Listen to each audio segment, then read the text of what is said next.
സർപ്പപ്രീതിക്ക് ഏറ്റവും ശ്രേഷ്ഠമായ നക്ഷത്രദിനമാണ് ആയില്യം.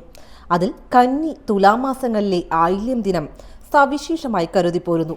പ്രകൃതിയിൽ നിന്ന് മനുഷ്യർക്കുണ്ടാവുന്ന ദോഷങ്ങൾ ശമിപ്പിക്കാൻ നാഗദൈവങ്ങൾക്ക് കഴിയും എന്ന വിശ്വാസമുള്ളതുകൊണ്ടാണ് പൂർവികർ ആയില്യ പൂജയ്ക്കും മറ്റും അതീവ പ്രാധാന്യം നൽകിയത്. പ്രധാനമായും സന്തതി പരമ്പരകളുടെ അഭിവൃദ്ധിക്കും രോഗശാന്തിക്കുമാണ് നാഗാരാധന നടത്തുന്നത്. നാഗാരാധനയ്ക്കൊപ്പം നാഗപ്രീതികരമായ മന്ത്രങ്ങൾ ആയില്യ ദിനത്തിൽ ജപിക്കുന്നത് അതിവിശിഷ്ടമാണ്. അതിൽ ഏറ്റവും പ്രധാനം നാഗരാജ ഗായത്രിയാണ്. എല്ലാ മന്ത്രങ്ങളുടെയും മാതാവാണ് ഗായത്രി മന്ത്രം. മന്ത്രങ്ങളിൽ ഗായത്രിയേക്കാൾ ശ്രേഷ്ഠമായി മറ്റൊന്നില്ലെന്ന് പറയപ്പെടുന്നു. വിശ്വാമിത്ര മഹർഷിയാണ് ഗായത്രി മന്ത്രത്തിന്റെ സൃഷ്ടാവ്. വിശ്വാമിത്ര മഹർഷിയുടെ കാലശേഷം ഓരോ ദേവതയ്ക്കുമുള്ള ഗായത്രി മന്ത്രങ്ങൾ മറ്റു മഹർഷിമാരാൽ എഴുതപ്പെട്ടു. അതിൽ നാഗപ്രീതിക്കായി ജപിക്കേണ്ടതാണ് നാഗരാജ ഗായത്രി. ഓം സർപ്പരാജായ വിദ്മഹേ പത്മഹസ്തായ ധീമഹി തന്നോ വാസുകി പ്രചോദയാത്. ആയില്യ ദിനത്തിൽ മാത്രമല്ല, എല്ലാ ദിനത്തിലും ഭക്തിയോടെ കുറഞ്ഞത് 10 തവണ നാഗരാജ ഗായത്രി ജപിക്കാം.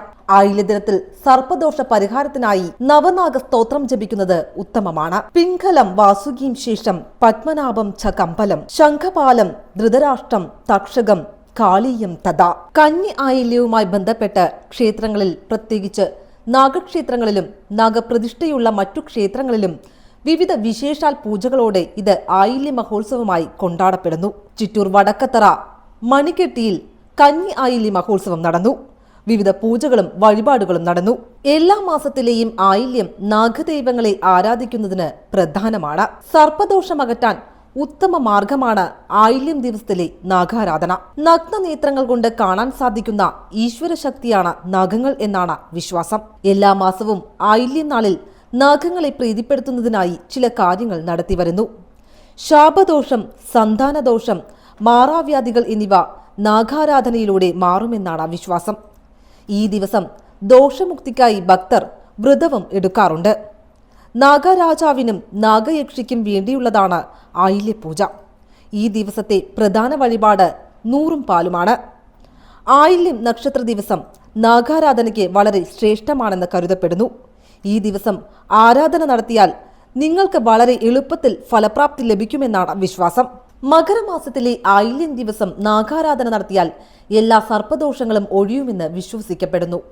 നാഗദൈവങ്ങൾക്ക് വേണ്ടിയുള്ള പ്രത്യേക പ്രാർത്ഥനകളും വഴിപാടുകളും നാഗക്ഷേത്രങ്ങളിൽ നടത്തുന്ന ദിനമാണ് ആയില്യം. ഉറക്കത്തിൽ നിന്നും സർപ്പങ്ങൾ ഉണരുന്ന ദിനമായാണ് ആയില്യത്തെ വിശേഷിപ്പിക്കുന്നത്. ആയില്യം നാളിൽ വ്രതം ആചരിച്ചാൽ നിങ്ങളിൽ ഒരു വർഷത്തേക്ക് സർപ്പഭയമോ പ്രശ്നങ്ങളോ ഉണ്ടാവില്ല എന്നാണ് വിശ്വാസം. ഈ ദിനത്തിൽ പ്രത്യേക പൂജകളും സർപ്പബലിയും നടത്തുന്നു. കളംപാട്ടുകളും സർപ്പപ്പാട്ടുകളും സർപ്പദോഷത്തെ ഇല്ലാതാക്കുന്നതിനും സന്താനലബ്ധിക്കും സഹായിക്കുന്നു. ആയില്യം നാളിൽ നാഗക്ഷേത്രങ്ങളിൽ വിശേഷ ചടങ്ങുകളും വഴിപാടുകളുമെല്ലാം നടത്തുന്നു. ആയില്യവ്രതം തലേ ദിവസം ആരംഭിക്കുന്നു.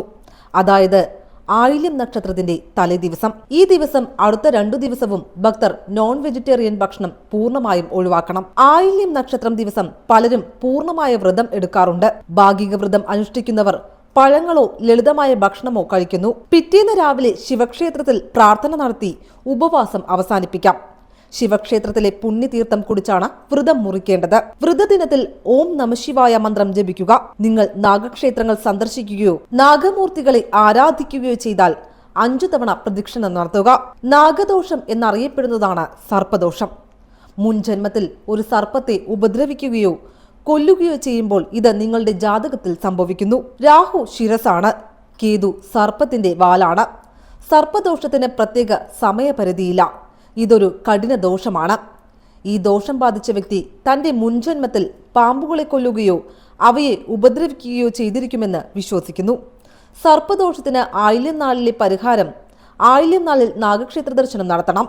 മഞ്ഞൾപ്പൊടി, നൂറും പാലും, ആയില്യ പൂജ തുടങ്ങിയവയാണ് ആയില്യനാളിൽ നാഗക്ഷേത്രങ്ങളിലും നാഗത്തറകളിലും സമർപ്പിക്കാവുന്ന പ്രധാന വഴിപാടുകൾ. ആയില്യവ്രതം എടുക്കുന്നവർ തലേന്നു മുതൽ ബ്രഹ്മചര്യം പാലിക്കണം. തലേനാൾ ഒരിക്കലൂണും ആയില്യനാളിൽ മൊത്ത ഉപവാസവുമാണ് നല്ലത്. നോൺ വെജ് ഭക്ഷണം, മദ്യം, മറ്റ് ലഹരി പദാർത്ഥങ്ങൾ എന്നിവ ഉപയോഗിക്കരുത്. ആയില്യം നാളിൽ നാഗപ്രീതിക്കായി ഓം ഹ്രീം നാഗരാജായ നമ, ഓം നമഃശിവായ, ശ്രീ നാഗരാജ മൂലമന്ത്രം, ശ്രീ നാഗരാജ ഗായത്രി, നവനാഗ സ്തോത്രം തുടങ്ങിയ മന്ത്രങ്ങൾ 108 തവണ ജപിക്കണം. 21 ദിവസം ജപം തുടർന്നാൽ നാഗദോഷം ഒഴിഞ്ഞ് നിങ്ങൾക്ക് ഐശ്വര്യം ലഭിക്കും. ആയില്യം, പഞ്ചമി, കറുത്തവാവ്, പൗർണമി, ബുധൻ, വ്യാഴം, ഞായർ, തിങ്കൾ ദിവസങ്ങളിൽ നാഗമന്ത്ര ജപത്തിന് ഉത്തമമായ ദിവസങ്ങളാണ്. നാഗപ്രീതികരമായ മന്ത്രങ്ങൾ ആയില്യം നാളിൽ 108 തവണ മൂലമന്ത്രമായ ഓം ശ്രീ നാഗരാജായ നമ, ഓം നാഗദേവിയെ നമ ജപിക്കുന്നത് ഉത്തമമാണ്. സർപ്പദോഷ പരിഹാരത്തിനായി നവനാഗ സ്തോത്രം 9 തവണ ജപിക്കണം. പിംഗലം വാസുകിയും ശേഷം പത്മനാഭം ച കമ്പലം ശംഖപാലം ധൃതരാഷ്ട്രം തക്ഷകം കാളിയും തഥാ.